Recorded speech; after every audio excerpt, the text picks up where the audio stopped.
جی ناظرین السلام علیکم۔ آج ہم آپ کو بہت افسوسناک خبر سے آگاہ کر رہی ہے۔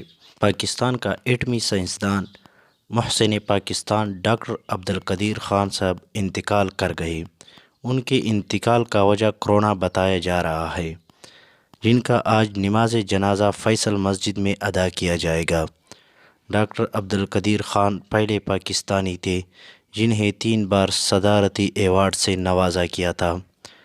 محسن پاکستان ڈاکٹر عبدالقدیر خان نے ملک و قوم کی بہت خدمت کی ہے۔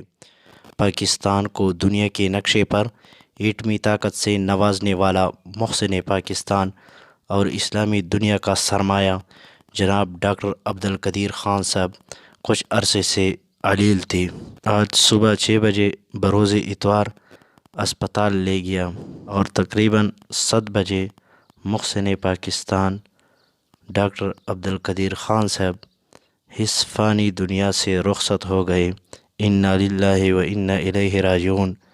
لیکن میری پوری قوم سے یہ اپیل ہے کہ آج ایک بار سورۃ الفاتحہ اور 3 بار سورۃ الاخلاص پڑھ کر ڈاکٹر عبدالقدیر خان صاحب کے لیے مغفرت کی خصوصی دعا کرے کہ اللہ تعالیٰ ان کو جنت الفردوس میں اعلیٰ مقام نصیب فرمائے۔ اس ویڈیو کو آگے سے آگے شیئر کرے تاکہ اور دوستوں کو بھی پہنچ سکے۔ تازہ ترین اپڈیٹس کے لیے ہمارا یوٹیوب چینل ثاقب میڈیا ضرور سبسکرائب کریں۔